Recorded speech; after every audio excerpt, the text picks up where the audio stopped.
Olá, pessoal! Tudo bem com vocês? Me chamo Josilândia. Estou aqui para a gente falar sobre o tema de radioatividade, um tema da química, né? Então, bora lá. Pronto, galerinha. Radioatividade. Radioatividade é um dos temas que mais cai, né? No Enem. Ele tem um grande destaque. Peraí. Então, vamos tentar abordar conceitos principais, né? Para a gente poder matar as questõezinhas, certo? Vamos lá. Eu comecei inicialmente falando sobre as aplicações. Onde a gente pode encontrar essas aplicações na conservação de alimentos. Por quê? Porque a radiação ela é capaz de matar os micro-organismos que favorecem o apodrecimento de fruta. Então a radiação vai estar nos ajudando nesse sentido. A energia nuclear, né, que é uma fonte energética. Só que o principal problema da energia nuclear é o seu lixo que gera.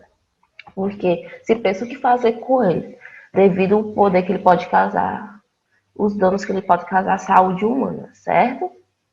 Tudo bem aí? Vamos para o próximo. Datação de fósseis e de rocha. Através do carbono 14 e o carbono 12 é possível fazer essa datação de rocha, certo? Medicina para diagnóstico de doenças. Por exemplo, no mapeamento de tireoide é usada a radiação, na radioterapia para pessoas que têm câncer, e entre outras aplicações na nossa vida. Agora, a gente fala de radioatividade, mas o que é essa radioatividade? A radioatividade é um fenômeno natural ou espontâneo que ocorre a emissão da radiação através de núcleos estáveis. Ou seja, a palavra-chave, quando a gente estiver falando de radioatividade, a gente vai estar falando de núcleos estáveis. Certo? Então, a radiação acontece devido à estabilidade dos núcleos, certo, galerinha? Tudo bem aí? Só que, para falar de radiação, a gente tem que saber, conhecer três importantes radiações, certo? Vamos lá para a primeira. Radiação alfa. São partículas pesadas de carga positiva formada por 2 prótons e 2 nêutrons, e sua massa é igual a 4, tornando assim a partícula alfa igual ao núcleo de hélio. Por que, Josi? Porque o núcleo de hélio ele tem 2 prótons e 4 a sua massa, ou seja, a partícula alfa também tem essa característica, certo? E ela possui um baixo poder de penetração. Em algumas literaturas, vocês vão encontrar que ela não chega nem a penetrar a pele, certo? Em alguns vão dizer que tem uma pequena penetração. Mas vamos dizer, né, que não penetra. Beleza? Vamos lá para a próxima. Radiação beta. Meu Deus, radiação beta. Vamos lá. São partículas leves com carga negativa formada por um elétron e sua massa é igual a zero. Certo, galerinha? São partículas leves com sua carga formada por um elétron e sua massa igual a zero. E ela tem um poder de penetração médio. Ou seja, ela é um pouco maior que a alfa. Ou seja, alfa aqui e beta, né? Porque se é média, ela tem um pouco poder de penetração um pouco maior. Certo? Agora, radiação gama. A radiação gama, diferentemente das outras, ela é uma onda eletromagnética, certo? Que transporta muita energia e ela não possui carga elétrica. Ou seja, das 3 tipos de radiação, é a única que não possui carga elétrica. E seu poder de penetração é altíssimo, muito grande. Por exemplo, esses raios gama a gente pode encontrar no raio-x, né? O exame de raio-x são feitos através desses raios gama. Certo? Então, detalhe importante. Das 3 radiações, a radiação gama é uma onda, já alfa e beta são partículas. A radiação alfa é partícula pesada, certo? E tem baixo poder de penetração. Beta, ela é leve e tem um médio poder de penetração. É como se fosse uma escada. Para a penetração temos o quê? Alfa, beta, gama. Certo, galerinha? Vamos lá agora ver as leis da radioatividade. A primeira lei vai me dizer o seguinte: quando o núcleo emite a partícula alfa, vai haver a redução de 2 unidades no seu número atômico e 4 na sua massa, certo? Não, eu não consegui entender. Meu Deus, e agora? Vamos ver aqui o exemplo, que é melhor para a gente entender, certo? Então vamos aqui. A gente tem o urânio, certo?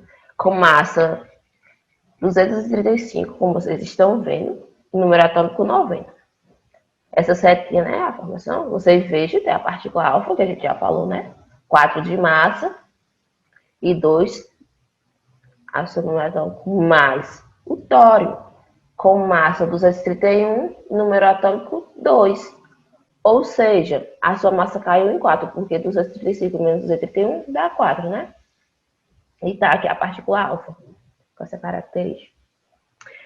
E o seu número atômico do urânio era 92, e passou a 90. Né? Então, é isso, a primeira da radioatividade. Perceba que formou um elemento diferente do urânio, né? Então, diminuiu 4 na sua massa atômica e 2 no número atômico. Então, é isso. Segundo a primeira lei da radioatividade, quando há a emissão da partícula alfa, vai acontecer isso. Diminui 4 da massa e 2 do número atômico, certo? Segunda lei da radioatividade, que ela nos diz: quando o núcleo emite a partícula beta, aumenta uma unidade no número atômico e sua massa permanece constante. Ou seja, galerinha, quando há emissão da partícula beta, apenas vai acontecer o seguinte: vai aumentar 1 no número atômico. Também vai ter a formação de um novo elemento, né? Um elemento diferente, só que sua massa permanece constante, ou seja, vai se formar um elemento isóbaro. Que é isso? Que eles têm massas iguais, certo? Então, vamos analisar aqui o exemplo. Então, galerinha, né? Como vocês podem ver, né? Recapitulando aqui, né? Temos massas iguais, né? Segunda lei. E o número atômico aumentou, passou de 92 para 93. Você teve um aumento da sua massa. Certo? Mas, Josi, se aqui é um elétron, por que ficou 93? É porque esse elétron aqui é uma desintegração de um próton, viu? Aí por isso fica 93. Vamos lá, meia-vida. O que é a meia-vida, galerinha? É o tempo necessário para que a metade, olha, detalhe essa palavra, viu? Metade do núcleo radioativo se desintegre.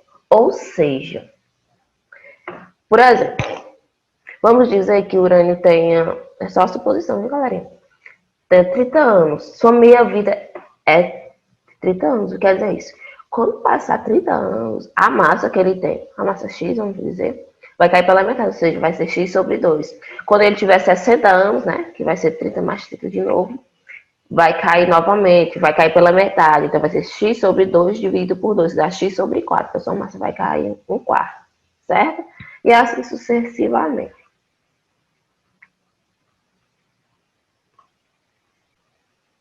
Fissão nuclear. O que é isso? É um processo de quebra de núcleos radioativos maiores em 2 núcleos menores com elevada liberação de energia. O que é que está acontecendo? Você vai ter um núcleo grande, ele vai se transformar em 2 menores. E um detalhe, galera, isso pode ocasionar uma reação de cadeia, ou seja, esses 2 pequenos podem se dividir novamente. De 2 pode se transformar em 4, certo? Então é isso, você tem um grande, ele vai se transformar em 2 pequenos. Como aqui nesse exemplo. Temos o urânio, ele se transformou no bário e no KR. Ou seja, né, tinha um núcleo grande, o núcleo do urânio, ele se transformou em 2 menores, e mais a energia. E esse princípio, onde eu posso encontrar, Josi?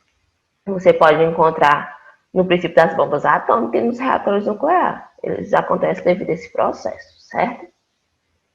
Vamos lá. Fusão nuclear é um processo de união de dois núcleos, produzindo um maior com grande liberação de energia.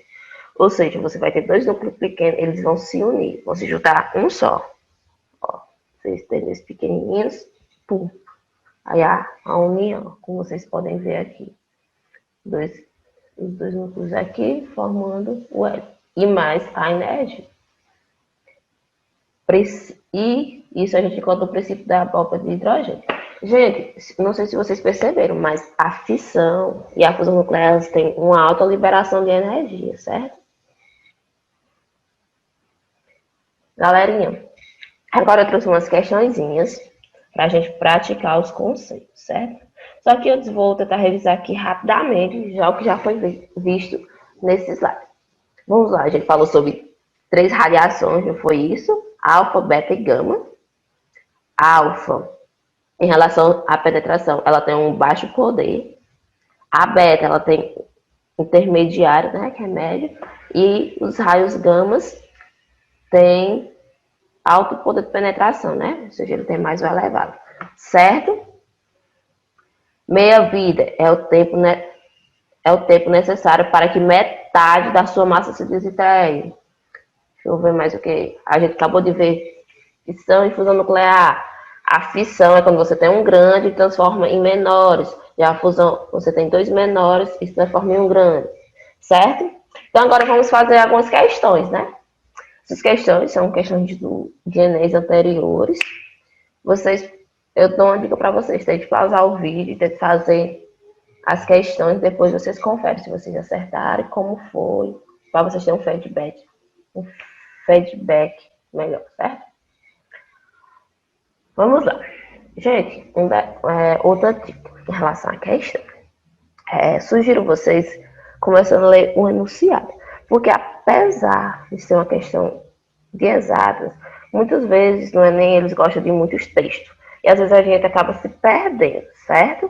Nesses textos. Então, sugiro a gente começar pelo enunciado, aí depois a gente já vê se precisa retornar ao texto ou não. Vamos lá. Considerando a equação de decaimento nuclear, a partícula que fica bloqueada na caixa do aço inoxidável é. Ou seja, galera, eles estão querendo saber o que é essa partícula. Valha! Como é que eu vou saber quem é essa partícula?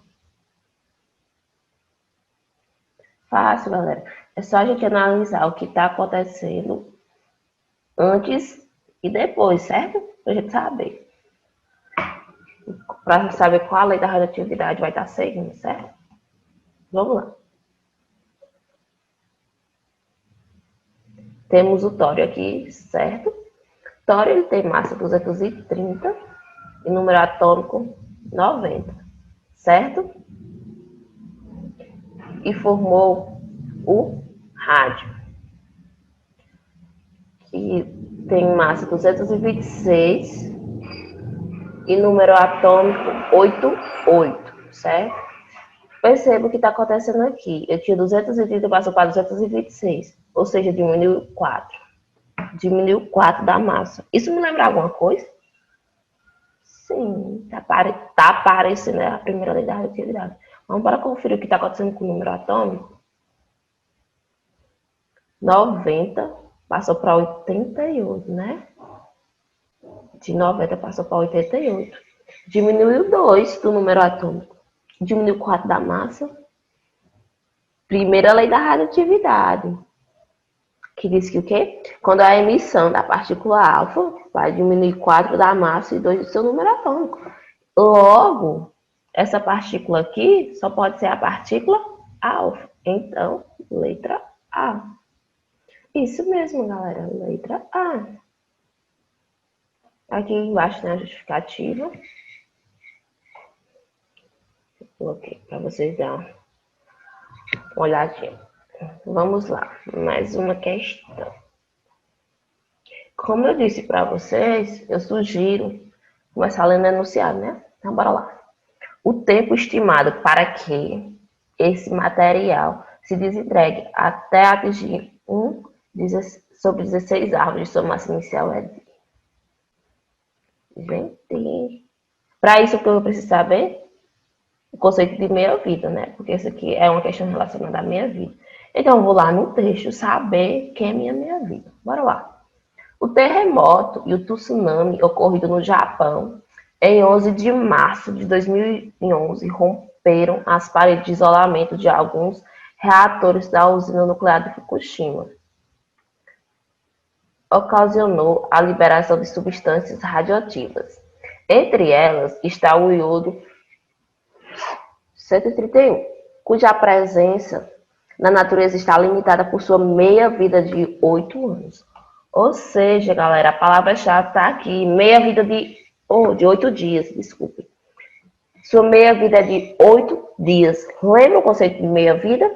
Meia-vida é o tempo necessário para que se desintegre metade do seu núcleo, da sua massa. Desculpe, da sua massa. Ou seja, se a meia-vida é de 8 dias, ele quer 1/16. Como eu posso fazer essa questão? Vocês podem fazer por análise. Como assim? Pega um papelzinho e faz análise. Inicialmente, né? Tempo inicial, a massa é X, a massa que ele tem, porque não aconteceu nada. Pronto. Depois de 8 dias, sua massa vai cair X sobre 2, né? Porque sua massa vai cair pela metade. Depois de 8 dias. Depois de mais 8 dias, né? 8 mais 8, 16 dias, vai cair X sobre 4. Mas por que vai cair X sobre 4, Jus? Porque é metade, galera. Então, é X sobre 2 dividido por 2, que dá X sobre 4, certo? Depois de mais 8 dias, vai dar 16, mais 8 vai dar 24 dias. Vai cair X sobre 8, novamente, é a metade. Então, você vai pegar X sobre 4 e dividir por 2, certo? Tá, encontrar a resposta, né? Por análise. Vamos lá. Depois de mais 8 dias, né? Vai cair mais outra metade. Então, vai ser X sobre 16 avos. Que é isso que a questão quer. 1 sobre 16 avos. Quando passar 32 dias, vai ter caído sua massa dividido por 16. Logo, a resposta é 32 dias. Gente, também há outro jeito de fazer essa questão. A escolha fica aí a critério de vocês. Dá para fazer por análise, como eu fiz aqui, ou então pode fazer assim, por regra de 3. Só prestando atenção aos detalhes, para saber se ela é inversamente ou diretamente proporcional, certo? Bora lá. Aqui eu fiz essa relação, 1 sobre 2, por que 1 sobre 2? Né? Porque era metade, então a metade dá para 8 dias.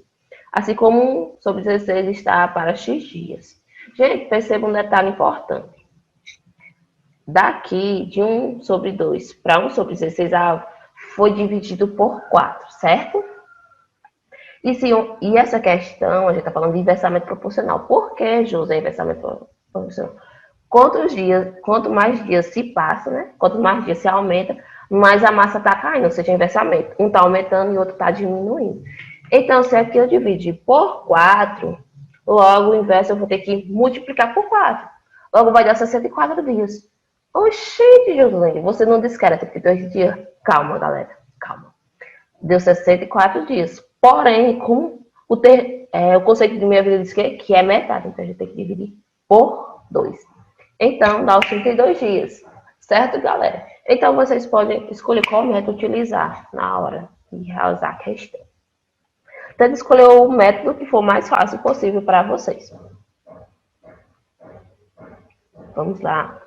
Mais uma questãozinha. Essa é do Enem 2017. Bora lá. A aplicação citada no texto se refere a que tipo de radiação? Pronto, essa questão necessariamente você tem que botar no texto, porque ela nos obriga. Eu sei que essa questão também é de interpretação de texto, porque você vai ter que tirar do texto para poder a resposta, certo? Bora lá, ler o texto. O avanço científico e tecnológico da física nuclear permitiu conhecer com maiores detalhes o decaimento radioativo dos núcleos atômicos instáveis, desenvolvendo-se algumas aplicações para a radiação de grande penetração no corpo humano, utilizando, por exemplo, no tratamento de câncer. Gente, a resposta para essa questão está aqui, ó. dessa palavra aqui. Grande penetração. Lembra dos três tipos de radiação que a gente falou? Qual é que tem grande poder de penetração? É só lembrar da escadinha alfa, beta, gama. Quem tem um grande poder de penetração? Quem é? Gama. Porque ela é que... Lembra que só as ondas eletromagnéticas elas têm grande energia. Logo, elas têm um grande poder de penetração, certo? Então, raios gamas. Bora lá para mais uma questão. Bora lá. Novamente. A massa da gasolina necessária para obter a mesma energia na fissão de 1 kg de urânio é da ordem de... Que? Não entendi nada. Também não, gente. Bora lá. A massa de gasolina necessária para obter a mesma energia na fissão de 1 kg de urânio é da ordem... Gente, o que ele está querendo? Ele está querendo a massa necessária. Só que para saber essa massa necessária, eu tenho que saber o quê? A energia do urânio para 1 kg. Perceba, né? Porque, ou seja, ele está pedindo duas coisas. Para me saber uma, eu tenho que saber a outra. Então, eu vou precisar fazer duas regras de 3, quer dizer. Por quê? Eu tenho que descobrir essa energia, certo? Do urânio. Para depois aplicar essa energia do urânio, descobrindo a massa dessa gasolina. Mas que outros dados eu preciso para fazer essa questão? Esse dado aqui, ó, galerinha. O calor liberado na fissão do urânio. Então, gente, eu vou precisar fazer essas duas regras de 3, certo? Vamos começar fazendo a do urânio, sabe? Qual é a energia necessária? Veja, eu tenho 1 grama. Josi, da onde eu tirei essa grama? Porque aqui está joule por grama, então eu botei 1 grama, né? Então, esse valor para cada 1 grama. Então, 1 grama está para 8 vezes 10 elevado a 10 joule, assim como 1000 gramas. E essas 1000 gramas, Josi, saiu da onde? Porque é 1 quilograma, lembra? 1 quilograma é igual a 1000 gramas, certo? Está para Y. Por que eu coloquei Y, galera? Porque tinha um X ali da multiplicação, para a gente não confundir, certo? Logo, Y é igual a 10 elevado a 13 joules de energia. Vale, e esse 13 saiu da onde? Saiu da onde, galerinha? Veja, 1000 é a mesma coisa de 10 elevado à terceira, certo? E eu tenho uma multiplicação, né? Aqui, fazendo a regra de 3. Essa multiplicação aqui. Então, eu ia ter, pode ter sido a mesma base, ou seja, 10 e 10. Então, quando isso acontece, eu conservo a base, somos expoentes. No caso, eu somei 10 e 3. E deu 3, certo? Então, a energia necessária para o urânio é de 8 vezes 10 a 3. Agora, a gente precisa saber a da gasolina, no caso, descobrir a massa, né? Então, bora lá. Então, gente, para saber a massa da gasolina, vamos fazer 1 grama, né? Como está aqui. E a gasolina tem 5 vezes 10 a quarta joule por grama, ou seja, 1 grama está para 5 vezes 10 a quarta joule. Assim como Y está para 8 vezes 10 a 13 joule, que foi o valor que a gente acabou de descobrir do urânio, certo? Assim, Y vezes 5 vezes 10 a quarta é igual a 8 vezes 10 elevado a 13 joules. Gente, o que acontece? Qual é a operação inversa da multiplicação? A divisão, ou seja, esse 5 vai vir para cá dividindo. Fazendo isso, vai dar 1,6 vezes 10 elevado a 4 gramas. Como a questão só quer saber a ordem, ou seja, o que me importa é só isso, essa ordem aqui, que é 10 a menos 9, certo? Logo, a resposta é a letra E, certo? Pronto. Resposta, letra E. Belezinha, pessoal? Bora lá, mais uma questão. Essa é do Enem 2016. A energia nuclear é uma alternativa aos combustíveis fósseis que, se não gerenciada de forma correta, pode causar impactos ambientais graves. O princípio da fusão se baseia na fissão controlada do urânio por bombeamento de nêutrons, como ilustrado, né? Está ilustrado aqui, né? Temos o urânio, um núcleo grande, se transformou em dois menores, no SR e no XE, e mais a energia, certo?